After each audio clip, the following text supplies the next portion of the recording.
I'm going to show you how to create a Gantt chart in ClickUp. To follow along with this video and use the exact data that I'm using, you can download my free guide to master how to use ClickUp in project management at alvinthepm.com/master guide. Now to follow along with this video, first set up and sign up to create a free account using ClickUp using my link in the description bar down below. This is an affiliate link and I may earn a small commission if you purchase with that link. This supports me at no additional cost to you so that I can keep creating high quality content just like this. Thank you so much for your support. Now, as we dive in here, as I'm showing on the screen, this is the Gantt chart view mode inside our project. What I'm showing you is the exact data that I have inside of my free guide. Now, when you're inside of your project, you'll have your Gantt chart view mode, which is exactly what we're seeing here. To start things off, the Gantt chart is a visual tool that you can use to visualize all of your tasks in a graphical manner, okay?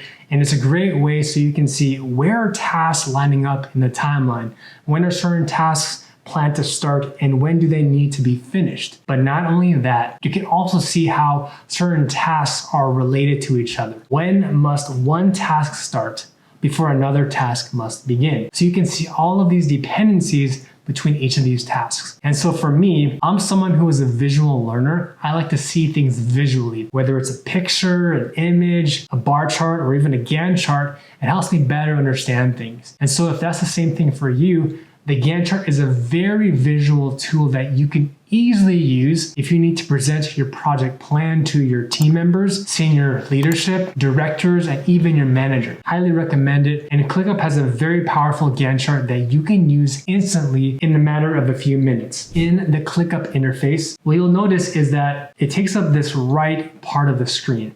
But to enlarge it so you can see more of your work, go to the left-hand side and you'll see this left double arrow on the top portion of your screen. So left click it and that will close the sidebar. If at any point you want to reopen it, click on this sidebar double arrow and it will re-expand your left sidebar. But for now, let's close it by clicking on the double left arrow here. Now, inside your timeline here, you have the timeline being shown on the right-hand side. So you have your year, so in our case, that's 2025. And then you have the months being shown at the very top. So October, November. And then you also have the weeks that are tied to your timeline. So weeks 39. And then you have the different dates. So in this example, because it's tied to the month of October, we see September 28th through the 4th, October 5th through 11th, October 12th through the 18th, and so on and so forth. On the left-hand side, this is where you have your task hierarchy. In other words, you have your folder here, which represents your project. Then underneath that, you have your list. We've called our list the project plan. And inside that list, we have each of our tasks that have been listed out. And these are the same tasks that we created in our previous video. So everything from order desk materials, preparing the workspace, assembling the desk frame, all the way until the final check and the setup of the new desk. Now I want you to see here that there is a function here where you can zoom in and zoom out of your timeline view. And that's at the top right corner where you have a plus symbol to zoom in and a minus symbol to zoom out. So if you click the plus symbol, it will zoom in. And if you zoom out by pressing the minus symbol, it will zoom out. So you can see a much more broader view of your entire project. Now, what I like about their Gantt chart is it automatically has an auto fit. If I click it, it'll automatically zoom in a little bit more so you can see more of your tasks inside one view. Now for me, I like to not see the weekends on my Gantt chart. So before, if you want to see the weekends, all you have to do is go to this customize settings button at the top right corner and click on this option for show weekends. If I toggle it off, it removes the weekends. But if I toggle it back on, it will show the weekends in a grayed out 2 columns here. So for example, 4th and the 5th here, these have been grayed out because it's a weekend. But for our example, let's remove that so that we can focus only on the business working days. Now, before you do anything and you want to analyze your critical path in a much more deeper manner, you want to make sure that you already have your start and your due dates. So on the left-hand side, we've already populated our due dates as we've done in a previous video. If, let's say, you haven't populated and you've created your start and your due dates, you can easily do that by adding in the task into your timeline view here. And let's say that you need to change the duration. It's very easy to do that inside of ClickUp's Gantt view mode. Left click the end of the taskbar that's showing right here. So let's say order the desk materials. It's not going to be due on October 3. Let's say that it'll probably be due by October 1.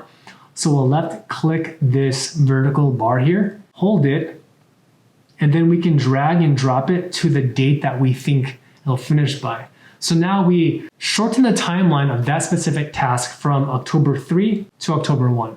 And you can do that with any task here. You can update the duration of a task simply by dragging and dropping the duration of that task. So we'll go from October 3 to October 1. So once you have all of the start and the due dates for all of your tasks, the second step is to link all of the tasks together by creating what's called a dependency. This is what will allow you to view and analyze your project's critical path inside of your Gantt chart. Let me show you how to do that. Let's look at our first task, order desk materials. Let's say that after this task finishes, you have to prepare the workspace. So to tie these two tasks together, when you move your mouse to the right side of that taskbar, you'll see a circle button here. And if you go to the next task, as you hover over each bar, you'll see this little circular bar up here. That denotes an area where you can add in that dependency. So to add in the dependency between the first task and the second task, move your mouse to the first circle, press the left mouse button once, and then hold it and then drag and drop it to the next circle button below it. And you'll see here a dotted line that appears. And all you have to do is release your left mouse button and it will create a dependency. So in this example, I've created a finish to start dependency between the first task to the second task. Now, I'm going to repeat the same exact steps to create the dependencies to link all of the other tasks. So let's look at the second task. We have prepare workspace. Let's say that takes place before you can assemble the desk frame. Makes sense, right? So left click it and then drag and drop to create the dotted line so it connects the two dependencies together. The next two tasks, we have attach the desk surface and install the drawer and the storage units. But these two are taking place at the same time. They're in parallel. So to link these two tasks together to the first task, hover your mouse over that circle button, left click your left mouse button and drag and drop it to the first task and release it to create the dependency. Then repeat the exact same step to create a linked dependency with the next task. Move your mouse to the right circle button, drag and drop it to the bottom task, and you'll have this new dotted line up here.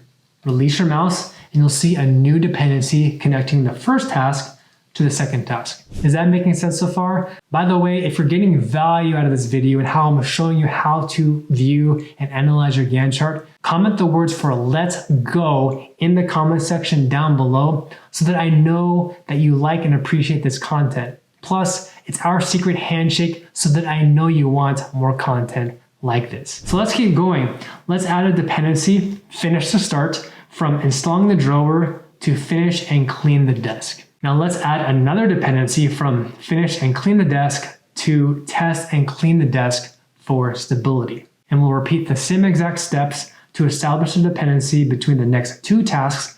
And finally, we have our last task for set up the new desk. And let's say that is linked to the final check. So left click that circle button, drag and drop it to the task below it, release it, and now you've established all of your critical dependencies between all of your tasks, from ordering the desk materials all the way to setting up your new desk. This is what your final Gantt chart should look like, but we're not done yet. We're going to analyze the critical path. Before we dive in, your critical path represents the longest path or the longest sequence of dependent tasks that must be completed on time. Otherwise, your entire project will get delayed. So for example, let's say that you had a task to procure materials that took 12 weeks, just as an example here. And of course, it's on the critical path. If that task gets delayed by 3 more weeks because of procurement issues or a supplier is not available for some strange, odd reason, which always seems to happen on my projects, by the way, it gets delayed by 3 weeks. The minute that you delay that task that's on the critical path, your entire project will be delayed by that same amount of delay time that happened to that critical path task. So it's in our very interest to prevent critical path tasks from getting delayed even further. Is that making sense so far? To do that analysis for a critical path, you can view the critical path in your project with ClickUp. Go to your customized settings at the top right corner of your screen. Left click it and then select this option that shows critical path.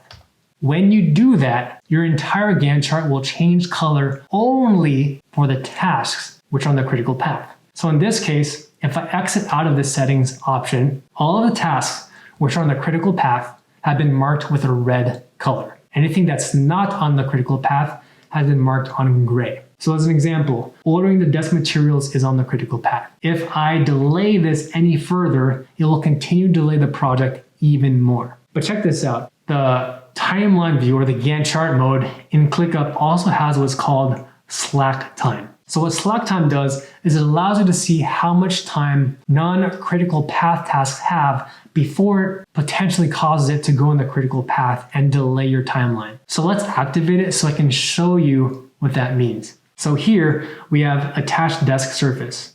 I can keep extending the duration of this task and it won't affect the due date of our project. Okay, so this one isn't on the critical path and it's not going to affect the due date of our final project completion date.